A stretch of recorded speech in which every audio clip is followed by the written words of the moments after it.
Girija Rao L, Govinda Hegde ಅವರು, Narasimhamurthy MS, Mahantesh ಮಾಗನೂರ, Murali S ಪತಂಗಿ, Ravindra ಬೆಂಶ್ರೀ, ಲಕ್ಷ್ಮೀನಾರಾಯಣರವರು, Venkatesh ಚಾಗಿ ಅವರು, ಶರಣಪ್ಪ ಮೆಟ್ರಿ ಅವರು, ಶಿವಶಂಕರ್ ಕಳಸ್ತವಾಡಿ ಕೆ ಅವರು, ಹರೀಶ್ ನಾಯ್ಕ್ ಅವರು ದಯಮಾಡಿ ತಾವೆಲ್ಲರೂ ಸಹ ವೇದಿಕೆಗೆ ಬರಬೇಕು ಅಂತೇಳಿ ಮನವಿ ಮಾಡ್ಕೊಂಡು, ವಾಣಿ, ವಿಶ್ವವಾಣಿ, ಸಂಯುಕ್ತ ಕರ್ನಾಟಕ, ಉದಯಕಾಲ, ಕರ್ಮವೀರ, ಸುಧಾ ಪತ್ರಿಕೆ ಹಾಗೂ ಮಾಸಪತ್ರಿಕೆಗಳಲ್ಲಿ ಪ್ರಕಟವಾಗಿವೆ. ಇವರ ಹಲವಾರು ಕವಿಗೋಷ್ಠಿ ಮತ್ತು ಸ್ಪರ್ಧೆಗಳಲ್ಲಿ ಮೊಬೈಲ್ ನೇರವಾಗಿ ಸಬ್ಜೆಕ್ಟಿಗೆ ಬರ್ತಾ ಇದ್ದೀನಿ. 2 ತಂಡಗಳಿವೆ. ಒಂದು ನನ್ನ ಬಲಗಡೆ ಕೂತ 5 ಜನ ಅಂಬಾರಿ ತಂಡದವರು. ಅಂಬಾರಿಯ ನಡಿಗೆ ಗೊತ್ತು, ಬಹಳ ಅದ್ಭುತ ರೀತಿಯಲ್ಲಿರುತ್ತೆ, ಗಜಗಾಂಭೀರ್ಯ ಚೆನ್ನಾಗಿರುತ್ತೆ. ಅಂಬಾರಿ ತಂಡದವರು. ಈ ಕಡೆ ಕೂತಿರೋರು ಗಜ ತಂಡದವರು. ಗಜ ಅಂದರೆ ಸಲಗಾನೂ ಆಗ್ಬೋದು ಅಲ್ವಾ. ಈ ಗಜ ತಂಡದವರು ಈ ಕಡೆ ಕೂತಿದ್ದಾರೆ. ಇದು ಜುಗಲ್ಬಂದಿ. ಈ ಜುಗಲ್ಬಂದಿಯಲ್ಲಿ ಮೊಬೈಲ್ ಬಗ್ಗೆ ಮೊದಲ ಕವನವನ್ನು ಅಂಬಾರಿ ತಂಡದವರು ವಾಚಿಸ್ತಾರೆ, ಹೇಳ್ತಾರೆ. ಆಮೇಲೆ ಅವರೊಬ್ಬರು ನಾನು ಹೇಳ್ತಾ ಇದ್ದೀನಿ. ಅವರು ಪದ್ಯ ಹೇಳಿ ನಿಮಗೆ ಜ್ಞಾನ ತಪ್ಪಿಸ್ತಾರೆ. ಯಾಕೆಂದರೆ ಅವರು ಅರಿವಳಿಕೆ ತಜ್ಞರು ಧಾರವಾಡದಲ್ಲಿ. ಅವರು ಒಳಗಡೆ ಹಾಸ್ಪಿಟಲ್ ಒಳಗಡೆ ಬಂದರೆ ಯಾರೋ ಜ್ಞಾನ ತಪ್ಪಿ ಬೀಳ್ತಾರೆ ಅಂತ ಗ್ಯಾರಂಟಿ. ಸೊ ಅರಿವಳಿಕೆ ತಜ್ಞರಾದ ಗೋವಿಂದ ಹೆಗಡೆಯವರು ಇದೀಗ ಮೊದಲು ಕವನವನ್ನು ವಾಚನ ಮಾಡಬೇಕು. ಇಲ್ಲಿಂದ ಆಚೆ ಫಾಸ್ಟಾಗಿ ಹೋಗ್ತಾ ಇದ್ದೀನಿ. ಶುರು ಮಾಡಿ ಸರ್. ಅಂಗೈ ಅಗಲದ ಈ ಮಾಯಾಂಗನೆ ಇದ್ದರೆ ಪ್ರೀತಿಗೆ ಎಣೆಯೇ ಇಲ್ಲ. ಅಂಗೈ ಅಗಲದ ಈ ಮಾಯಾಂಗನೆ ಇದ್ದರೆ ಪ್ರೀತಿಗೆ ಎಣೆಯೇ ಇಲ್ಲ. ಆಟಕ್ಕೆ ಪಾಠಕ್ಕೆ ಕೂಟಕ್ಕೆ ಎಲ್ಲಕ್ಕೂ ಸೈ ಎನ್ನುವಳಲ್ಲ. ಜೊತೆಗಿವಳಿದ್ದರೆ ನಿಶ್ಚಿಂತೆ, ನೆಟ್ವರ್ಕ್ ಒಂದೇ ಚಿಂತೆ. ಜೊತೆಗಿವಳಿದ್ದರೆ ನಿಶ್ಚಿಂತೆ, ನೆಟ್ವರ್ಕ್ ಒಂದೇ ಚಿಂತೆ. ಕರೆನ್ಸಿ ಹೊಟ್ಟೆಗೆ ಬಿದ್ದರೆ ಸಾಕು, ಕಿಲ ಗುಡುತ್ತಾಳಲ್ಲ. ಬ್ರಹ್ಮ ಸತ್ಯ ಜಗತ್ತು ಮಿಥ್ಯ, ಬ್ರಹ್ಮ ಸತ್ಯ ಜಗತ್ತು ಮಿಥ್ಯ ಹಿಂದಿನ ಮಾತಾಯ್ತಲ್ಲ.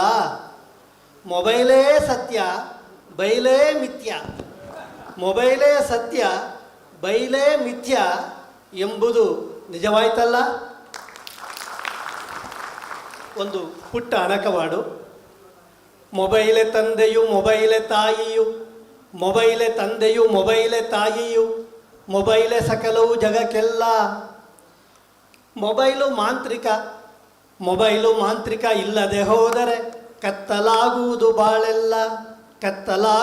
ಬಾಳೆಲ್ಲ. ಧನ್ಯವಾದ. ಡಾಕ್ಟರ್ ಪಾಸಿಟಿವ್ ಮಾತಾಡಿದ್ದಾರೆ. ನಮ್ಮ ಗಜ ತಂಡದಿಂದ ಪತಂಗಿ S ಮುರಳಿಯವರು.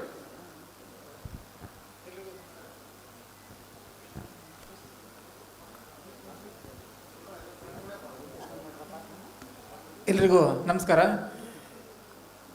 ಸುಳ್ಳು ಅಂತ ಶೀರ್ಷಿಕೆಯುಳ್ಳ ಕನಿಗೋನ. ಹರಿಶ್ಚಂದ್ರನಂತಹವರು ಬದಲಾಗಿ ಹೋದರು, ಕೈಗೆ ಮೊಬೈಲ್ ಬಂದು. ಹರಿಶ್ಚಂದ್ರನಂತಹವರು ಬದಲಾಗಿ ಹೋದರು, ಕೈಗೆ ಮೊಬೈಲ್ ಬಂದು. ಸಮಯ ಪಾಲನೆ ಮಾಡದೆ ಹೇಳುವರು ಸುಳ್ಳು, ಟ್ರಾಫಿಕ್ ಜಾಮ್ ಎಂದು. ಮತ್ತೊಂದು ಕಳವು ಅಂತ. ಬಸ್ಸಿನಲ್ಲಿ ಪಿಕ್ ಪ್ಯಾಕೆಟ್ ಆಗಿ ಸಂಬಳದ ಹಣವೆಲ್ಲ ಹೋಗಿ ತಿಂಗಳ ಮಟ್ಟಿಗೆ ಗೋಳಾಟ. ಮೊಬೈಲಿಗೆ ಬಂದ ಲಿಂಕ್ ಒತ್ತಿ ಅಕೌಂಟಿನಲ್ಲಿದ್ದ ಹಣವೆಲ್ಲ ಬತ್ತಿ ಜೀವನ ಪೂರ ಪರದಾಟ. ಪ್ರತಿ ಕವನಕ್ಕೂ ನೀವು ಜೋರು ಚಪ್ಪಾಳೆ ಕೊಡ್ತಾ ಇದ್ದೀರಾ. ಭಾಳ ಸಂತೋಷ ಆಯಿತು. ಯಾಕೆಂದರೆ ಅದನ್ನೇ ಸ್ಫೂರ್ತಿ ಕವಿಗಳಿಗೆ, ಇನ್ನೇನೂ ಇಲ್ಲ. ಅದಕ್ಕಿಂತ ದೊಡ್ಡ ಸನ್ಮಾನ ಇಲ್ಲ. ಅದನ್ನು ನೀವು ಮಾಡ್ತಾ ಇದ್ದೀರಾ. ಮೊಬೈಲ್ ಬಗ್ಗೆ ಚೆನ್ನಾಗಿ ಹೇಳಿದ್ರಿ. ಅದು ಬಾಗಲಕೋಟೆಯಿಂದ ಮಾಗನೂರು ಬಂದಿದ್ದಾರೆ, ಮಹಾಂತೇಶ್ ಮಾಗನೂರು.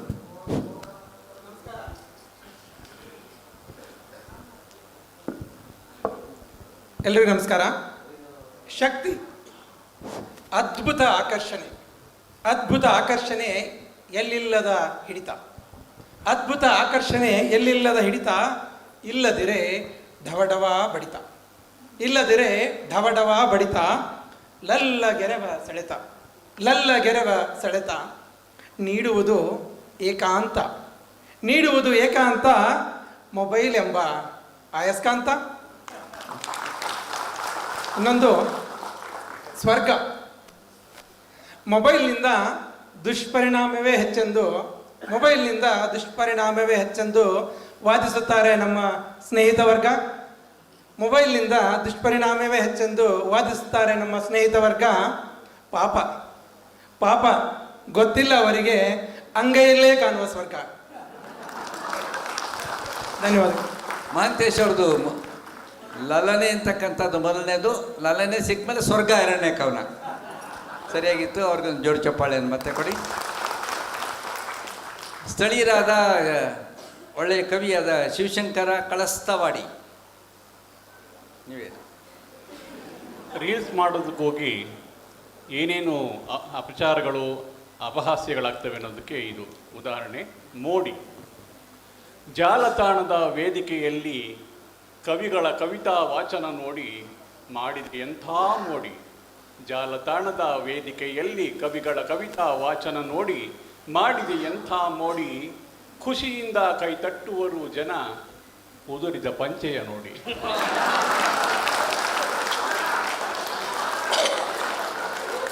ಇನ್ನೊಂದು ನಿಂತಿದೆ.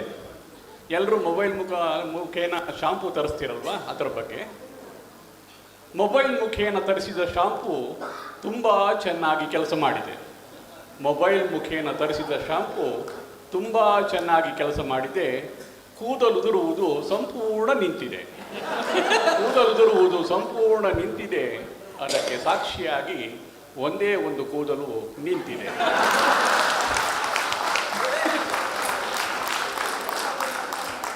ನಾನು ಅವ್ರಿಗೆ ಗಿಣಿಗೆ ಹೇಳ್ದಂಗೆ ಹೇಳಿದೆ, ಆನ್ಲೈನಲ್ಲಿ ತರಿಸ್ಬೇಡಿ ಶಾಂಪು ಅಂತ. ತರಿಸಿದ್ರು. ಆಯ್ತು ಸರ್, ಇರಲಿ, ಏನು ಮಾಡೋಕ್ಕಾಗಲ್ಲ. ನಮ್ಮ ಆದಮೇಲೆ ನೆಕ್ಸ್ಟ್ ಯಾರು ಬರ್ತಾ ಇದ್ದಾರೆ? ಇಲ್ಲಿ ಮೇಡಮ್ ಬರ್ತಾ ಇದ್ದಾರೆ. ಎಸ್, ಗಿರಿಜಾರಾಜ್ ಅವರು. ಗಿರಿಜಾರಾಜ್ ಎಲ್. ಎಲ್ಲರಿಗೂ ನಮಸ್ಕಾರ. ಶೀರ್ಷಿಕೆ ಎರಡೇ ಸತ್ಯ. ಉದ್ಯಾನವೋ ಸ್ಮಶಾನವೋ, ಬಸ್ ಸ್ಟ್ಯಾಂಡೋ ರಸ್ತೆ ಬದಿಯೋ, ತಾನು ಕಿವಿ ಕಚ್ಚಿದ ಮೊಬೈಲು ಎರಡೇ ಸತ್ಯ, ಮಿಕ್ಕುದೆಲ್ಲ ಮಿಥ್ಯ. ಇದೊಂದು ಅಣಕವಾಡು, ಅಡಿಗರ ಕ್ಷಮೆ ಕೋರಿ. ಫೇಸ್ಬುಕ್. ಸ್ಪರ್ಶ ಪರದೆಯ ಮೇಲೆ ಆಡುವ ಬೆರಳ ತುದಿಗಳಾಟ, ಹಗುರ ಸ್ಪರ್ಶಕ್ಕೆ ಕ್ಷಣಾರ್ಧದಲ್ಲಿ ತೆರೆವುದು ಜಾಲತಾಣ. ಇಲ್ಲಿ ಸಿಗುವರು ಜನನೂರಾರು ಸ್ನೇಹ ಹಸ್ತ ಚಾಚಿ, ಹೃದಯಗಳ ದೋಚುವರು ಇಲ್ಲಿ ಕಣ್ಣುಗಳಿಗೆ ಹಬ್ಬ. ಲೋಕವಿಲ್ಲಿ ಈ ಜಾಲಕ್ಕೆ ಸಿಲುಕಿದೆ, ಬಂದಿದೆ ಜಗವೇ ಬೆರಳ ತುದಿಗೆ, ಬಂದಿದೆ ಜಗವೇ ಬೆರಳ ತುದಿಗೆ, ಬಂದಿದೆ ಜಗವೇ ಬೆರಳ ತುದಿಗೆ. ನಮಸ್ಕಾರ. Thank you. ಮೊಬೈಲ್ ಬಿಟ್ಟಿರೋಕ್ಕಾಗೋದಿಲ್ಲ, ಕಷ್ಟ ಆಗುತ್ತೆ. ಮನೆ ಒಂದು ದೊಡ್ಡ ಆಸ್ಪತ್ರೆ ಇದೆ, ಅಲ್ಲಿ ಒಬ್ಬಾಕೆಗೆ ಇದಾಯಿತು, ಸಿಸೇರಿಯನ್ ಡೆಲಿವರಿ ಆಯಿತು. ತಂದು ವಾರ್ಡಲ್ಲಿ ಹಾಕಿದ್ರು. ಸ್ವಲ್ಪ ಜ್ಞಾನ ಬಂತು ಮಲಗಿದವಳು, ಆಸೆ ಇರುತ್ತಲ್ಲ, ಡೆಲಿವರಿ ಆದಮೇಲೆ ಮಗು ಬಗ್ಗೆ ಇರುತ್ತಲ್ಲ, ಹಿಂಗೆಲ್ಲ ತೊಡ್ಕಾಡ್ತಾ ಇದ್ದಾರೆ. ಇನ್ನು ಜ್ಞಾನ ಬಂದಿಲ್ಲ ಪೂರ್ತಿ. ಹೀಗೆ ನರ್ಸ್ ಬಂದು, ಮೇಡಮ್ ಮಗುನ ಸ್ನಾನ ಮಾಡಕ್ಕೆ ಕರ್ಕೊಂಡು ಹೋಗಿದ್ದಾರೆ ಅಂತ ನರ್ಸ್ ಹೇಳ್ತು. ಹಾಗೆ ಅಯ್ಯೋ ಮಗು ಅಲ್ಲ, ಮೊಬೈಲ್ ಹುಡುಕ್ತಾ ಇದ್ದೀನಿ ಎಂದು. ಅಷ್ಟು ನಮಗೆ ಅದು. ಹರೀಶ್ ಅವರ ನೆಕ್ಸ್ಟು. ಹರೀಶ್, ನೀವು ಜೋರು ಚಪ್ಪಾಳೆ ಯಾಕೆ ಕೊಡಬೇಕು ಅಂತ ಹರೀಶ್ ಅವರು ಕಾಸರಗೋಡಿಂದ ಬಂದಿದ್ದಾರೆ. ಎಲ್ರಿಗೂ ನಮಸ್ಕಾರ. ಕವನ ಮೋಹಿನಿ. ಹಳಬರು ಮಾತ್ರ ಓದುತ್ತಾರೆ ಕುಮಾರವ್ಯಾಸನ ಭಾಮಿನಿ ಲಕ್ಷ್ಮೀಶನ ಜೈಮಿನಿ. ಹಳಬರು ಮಾತ್ರ ಓದುತ್ತಾರೆ ಕುಮಾರವ್ಯಾಸನ ಭಾಮಿನಿ ಲಕ್ಷ್ಮೀಶನ ಜೈಮಿನಿ. ಹೊಸಬರಿಗೆ ಮೊಬೈಲೇ ಮೋಹಿನಿ, ಹೊಸಬರಿಗೆ ಮೊಬೈಲೇ ಮೋಹಿನಿ, ನೋಡುತ್ತಾರೆ ಗೂಗಲ್ ಜೇಮಿನಿ. ಇನ್ನೊಂದು ಕವನ, ಶೀರ್ಷಿಕೆ ಉದಾಸೀನ. ಮೊಬೈಲಲ್ಲಿ ನೆಟ್ಟು ಬಳಸಲು ಸದಾ ಆಸೀನ. ಮೊಬೈಲಲ್ಲಿ ನೆಟ್ಟು ಬಳಸಲು ಸದಾ ಆಸೀನ, 4-5 ಗಿಡಗಳ ನೆಟ್ಟು ಬೆಳೆಸಲು ಉದಾಸೀನ. ಚೆನ್ನಾಗಿತ್ತು. ಅಂಬಾರಿ ತಂಡದಿಂದ ಇದೀಗ ಚಾಗಿ ವೆಂಕಟೇಶ್ ಚಾಗಿ, ಕರೆಕ್ಟಾ? ಎಸ್. ಕೊಪ್ಪಳ ಹೇಳಿ ಸರ್. ಎಲ್ಲರಿಗೂ ನಮಸ್ಕಾರ. ಶೀರ್ಷಿಕೆ ಆಸ್ಪತ್ರೆ. ಆಸ್ಪತ್ರೆಯಲ್ಲಿ ಅನಸ್ತೇಶಿಯಾ ಬೇಕಿಲ್ಲ. ಆಸ್ಪತ್ರೆಯಲ್ಲಿ ಅನಸ್ತೇಶಿಯಾ ಬೇಕಿಲ್ಲ ಆಪರೇಷನ್ ಮಾಡಲು. ಕೊಟ್ಟರಾಯಿತು ರೋಗಿಯ ಕೈಗೆ ಡಾಟಾ ಇರುವ ಮೊಬೈಲ್.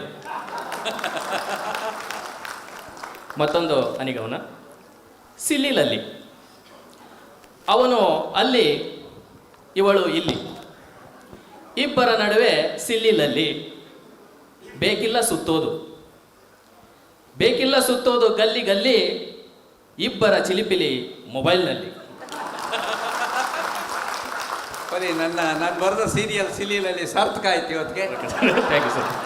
ಗಲ್ಲಿ ಗಲ್ಲಿ ಸುತ್ತಾ ಇದ್ದಾರಾ?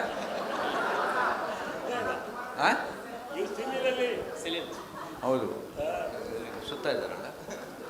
ಓಕೆ, ಆಗ್ಬೋದು. ನಮ್ಮ ಕಂಟ್ರೋಲಲ್ಲಿ ಇರಲ್ಲ. ಮೊಬೈಲ್ ಕೊಟ್ಟ ಮೇಲೆ ಆಗೋಯ್ತು ನಮ್ಮ ಕತೆ. ಈಗ ಕೋಲಾರ ಜಿಲ್ಲೆಯಿಂದ ಬಂದಿರತಕ್ಕಂತಹ ನಮ್ಮ ನಾಯಕರಾದ ಸಿ ಲಕ್ಷ್ಮೀನಾರಾಯಣ ಅವರು ಚಿಕ್ಕ ವಯಸ್ಸಿಂದ ಹೈಸ್ಕೂಲಲ್ಲಿ ಇದ್ದಾಗ ಅವ್ರ ಕವನಗಳು ಬರೆಯೋಕ್ಕೆ ಶುರು ಮಾಡಿದ್ರು. ಅದ್ಭುತವಾಗಿ ಕವನಗಳು ಹೇಳ್ತಾರೆ. ಸರ್, ಸಿ ಲಕ್ಷ್ಮೀನಾರಾಯಣ, ಮಾಲೂರು, ಹೇಳಿ ಸರ್. ಶೀರ್ಷಿಕೆ ಮೊಬೈಲ್. ದಸರೆಗೆ ಕೊಡಬೇಕು ಬಕ್ಷೀಸು ನಮ್ಮ ಚಾಲಕ ಬಕ್ಷುಬೈಗೆ. ದಸರೆಗೆ ಕೊಡಬೇಕು ಬಕ್ಷೀಸು ನಮ್ಮ ಚಾಲಕ ಬಕ್ಷುಬೈಗೆ. 8,000ಗೆ ರೈಟ್ ಅಂತೂ ಫೋನ್ಪೇ. 8,000ಗೆ ರೈಟ್ ಅಂತೂ ಫೋನ್ಪೇ. ಯಾಕಣ್ಣ ಇನ್ನೂ ಹಾಕಲಿಲ್ಲ ದಸರೆ ಬಕ್ಷೀಸು ಆ ಕಡೆಯಿಂದ ಬಕ್ಷು. ಅರೆ, ಯಾಕಣ್ಣ ಇನ್ನೂ ಹಾಕಲಿಲ್ಲ ದಸರೆಯ ಬಕ್ಷೀಸು ಆ ಕಡೆಯಿಂದ ಬಕ್ಷು. ಅರೆ, ಇದೇನಪ್ಪ ಅಂದರೆ ಅದು ಹೋಗಿತ್ತು ಭದ್ರಾವತಿ ಬಕ್ಷುವಿನ ಆಟೋ ಸಾಲದ ಅಕೌಂಟ್ಗೆ. ಅದು ಹೋಗಿತ್ತು ಭದ್ರಾವತಿ ಬಕ್ಷುವಿನ ಆಟೋ ಸಾಲದ ಅಕೌಂಟ್ಗೆ. ಆ ಕಡೆಯಿಂದ ಭದ್ರಾವತಿ ಬಕ್ಷು ಏನು ಹೇಳ್ತೇನೆ ಅಂತಂದರೆ, ನನ್ನ ಆಟೋ ಸಾಲ ಕೊಟ್ಟಕ್ಕೆ ನೀನ್ಯಾವನು ಅನ್ನೋದೆ, ನನ್ನ ಆಟೋ ಸಾಲ ಕಟ್ಟೋಕ್ಕೆ ನೀನ್ಯಾವನು ಅನ್ನೋದೆ ಅಂದ್ಕೊಂಡೆ. ಸ್ಮಶಾನಕ್ಕೆ ಹೋದ ಹೆಣ ವಾಪಸ್ ಬರ್ತದ, ಸುಮ್ಮನಾದೆ. ಓಕೆ, ಲಕ್ಷ್ಮೀನಾರಾಯಣ ಆದಮೇಲೆ ಈಗ ಬೆಂಗಳೂರಿಂದ BS ರವೀಂದ್ರ ಅವರು, ಸ್ಟೇಟ್ ಬ್ಯಾಂಕ್ ಆಫ್ ಇಂಡಿಯಾ ಬಹಳ ದೊಡ್ಡ ಅಧಿಕಾರಿಗಳಾಗಿದ್ದವರು, ಅನೇಕ ಪುಸ್ತಕಗಳು ಬರೆದವರು. ಶೀರ್ಷಿಕೆ ಬಿಸುಪಿನ ವಯ್ಯಾರಿ. ಹುಡುಗಗೆ ಮೊಬೈಲ್ ಚಟದಾಟ, ಹಗಲು ರಾತ್ರಿ ಸರ್ಚ್ ಇಂಜಿನ್ ಜೊತೆಯಾಟ. ಬಾಡದ ಬೀಗದ ಬಯ್ಯದ ಬಿಸುಪಿನ ವಯ್ಯಾರಿಯರು, ಬಾಡದ ಬೀಗದ ಬಯ್ಯದ ಬಿಸುಪಿನ ವಯ್ಯಾರಿಯರು. ಅಲೆಕ್ಸಾ, ಜಮಿನಿ, ಸಿರಿಯರ ಒಡನಾಟ. ಝೊಮ್ಯಾಟೊ ಊಟ, ಅಮೆಜಾನ್ ಆಟ. ಬುಕ್ ಮೈ ಶೋ ನೋಟ, ಆಹಾ ತೋರಿತ್ತು ಜಗದ ಮೈಮಾಟ. ಅಪ್ಪ ನುಡಿದನು ಸಾಕಪ್ಪ ಇವರ ಸಾವಾಸ. ಅಪ್ಪ ನುಡಿದನು ಸಾಕಪ್ಪ ಇವರ ಸಾವಾಸ. ಹುಡುಕೋ ನಿನ್ನ ಬದುಕಿನ ಆಟ, ಮೋಹದ ಸಜೀವ ಸರ್ಚ್ ಎಂಜಿನ್ ಜೊತೆಯಾಟ. ವಂಡರ್ಫುಲ್, ಚೆನ್ನಾಗಿ ಹೇಳಿದ್ರು. ಇತ್ತೀಚಿನ ಆ್ಯಪ್ಸ್ ಎಲ್ಲ ಅವ್ರು ಹೇಳಿಬಿಟ್ರು. ರವೀಂದ್ರ ಅವರು ಅಲೆಕ್ಸಾ ಗೊತ್ತಲ್ಲ, ನೀವೆಲ್ಲ ಬಳಸಿರ್ತೀರಲ್ಲ, ಇವ್ರ ಮಾತನ್ನು ಅವ್ರ ಮನೆಯಲ್ಲಿ ಕೇಳೋದು ಅಲೆಕ್ಸಾ ಮಾತ್ರ. ಏನು ಹೇಳಿದ್ರು ಹೇಳುತ್ತೆ. ಅಲೆಕ್ಸಾ ಬಳಸೋ ಟೈಮ್ ಅಂದರೆ ಹೇಳುತ್ತೆ. ಅಲೆಕ್ಸಾ ಈ ಹಾಡು ಹಾಕೋದ್ರೆ ಕೇಳುತ್ತೆ. ನಿಮ್ಮ ಶ್ರೀಮತಿಯರ ಕ್ಷಮೆಗೆ ಕೋರಿ, ಯಾಕೆ ಅವರು ಇದನ್ನು ನೋಡಿದ್ರೆ ಬಂದು ನೋಡಿದಾರಲ್ಲ, ಅವರೇ ನಂಗೆ ಹೇಳಿದ್ದ ವಿಷಯ. ಈಗ ಮತ್ತೊಂದು, ಇದು ಅಣಕವಾಡು ಅನ್ನೋದು ಬಹಳ ಒಂದು ಪವರ್ಫುಲ್ ಆದ ಒಂದು ಮಾಧ್ಯಮ. ಅದು ಕವಿತೆಗಳು ಬರೆಯುವಂಥದ್ದು. ಅಣಕವಾಡು ಬರೀದೇ ಇರೋ ಕವಿಯೇ ಇಲ್ಲ. ನಿಮಗೆ ಗೊತ್ತಿರುವ, ನೀವಿಷ್ಟಪಡುವ ಮೊಬೈಲ್ ಬಗ್ಗೆ ಒಂದು ಅಣಕವಾಡು ಎಲ್ಲಿಂದ? ಗಂಗಾವತಿಯಿಂದ ಬರ್ತಾ ಇದೆ. ಮೇಟ್ರಿಯವರು, ಶರಣಪ್ಪ ಮೇಟ್ರಿ. ಎಲ್ರಿಗೂ ನಮಸ್ಕಾರ. ಮೊಬೈಲ್ ಮೋಜ್ ಅಂತ ಅಣಕವಾಡು ಜೀವನ ಚಕ್ರ ಸಿನಿಮಾದಲ್ಲಿ ಬಂದಂಥ ಮೂಗೂರು ಮಲ್ಲಪ್ಪರು ಬರೆದಂಥ ಒಂದು ಮಾನವನಾಗಿ ಹುಟ್ಟಿದ ಮೇಲೆ ಏನೇನು ಕಂಡು ಆ ದಾಟಿಯೊಳಗೆ ಬರೆದಂಥದ್ದು. ಮಾನವನಾಗಿ ಹುಟ್ಟಿದ ಮೇಲೆ ಹೊಸದೇನು ಕಂಡು ಇರೋದ್ರೊಳಗೆ ಒತ್ತಿ ನೋಡು ಮೊಬೈಲ್ ಗುಂಡಿ. ಮಾನವನಾಗಿ ಹುಟ್ಟಿದ ಮೇಲೆ ಹೊಸದೇನು ಕಂಡು ಇರೋದ್ರೊಳಗೆ ಒತ್ತಿ ನೋಡು ಮೊಬೈಲ್ ಗುಂಡಿ. ಫೇಸ್ಬುಕ್ಕು ವಾಟ್ಸಪ್ ಗ್ರೂಪು ನಾನಾ ವಿಧ, ಖಾತೆ ತೆರೆದು ಓಪನ್ ಮಾಡು ಸ್ವರ್ಗದ ಕದ. ಕೆಲಸ ಬಗಸಿ ಎಲ್ಲ ಬಿಟ್ಟು ತಿಕ್ಕಿ ನೋಡು, ವಿದ್ಯೆ ಬುದ್ಧಿ ಎಲ್ಲ ಹಾಳು ಬಾಳೆವು ಕೇಡು. ಮಾನವನಾಗಿ ಹುಟ್ಟಿದ ಮೇಲೆ ಹೊಸದೇನು ಕಂಡು ಇರೋದ್ರೊಳಗೆ ಒತ್ತಿ ನೋಡು ಮೊಬೈಲ್ ಗುಂಡಿ. 1 2 3 4 ನೂರಾರು ಆಟ, ಇಳಿಸಿಕೊಂಡು ಬೆಳೆಸಿಕೊಳ್ಳು ಆಟದ ಚಟ. ಆಟಕ್ಕೆ ಬಿದ್ದು ಹಾಳಾಗಲಿಕ್ಕೆ 1000 ದಾರಿ, ರೊಕ್ಕ ಕಟ್ಟಿ ಕಳೆದುಕೊಳ್ಳು ಹಲವಾರು ಬಾರಿ. ಮಾನವನಾಗಿ ಹುಟ್ಟಿದ ಮೇಲೆ ಹೊಸದೇನು ಕಂಡು ಇರೋದ್ರೊಳಗೆ ಒತ್ತಿ ನೋಡು ಮೊಬೈಲ್ ಗುಂಡಿ. OTP ಹೇಳಿ ನಿನ್ನ ಬ್ಯಾಂಕ್ ಬ್ಯಾಲೆನ್ಸ್ ಕಳ್ಕೊ, OTP ಹೇಳಿ ನಿನ್ನ ಬ್ಯಾಂಕ್ ಬ್ಯಾಲೆನ್ಸ್ ಕಳ್ಕೊ. ಯಾವುದೋ ಲಿಂಕು ಒತ್ತಿ ಬಿಟ್ಟು ಬಾಯ್ ಬಡ್ಕೋ, ನೀ ಬಾಯ್ ಬಡ್ಕೋ, ನೀ ಬಾಯ್ ಬಡ್ಕೋ. ಮೊಬೈಲ್ನ ಎರಡೂ ಮುಖಗಳನ್ನು ಪರಿಚಯ ಮಾಡಿಕೊಟ್ಟಿದ್ದಾರೆ ಕವಿಗಳು ಮೊದಲ ಸುತ್ತಲ್ಲಿ. ಮೊಬೈಲ್ ಬಗ್ಗೆ ಕಡೆದಾಗ ಒಂದು ಮಾತಾಡೋದಾದರೆ, ಪ್ರೇಮಿಗಳಿದ್ರು, ಒಂದು ಹುಡುಗಿ ಒಬ್ಬ ಹುಡುಗ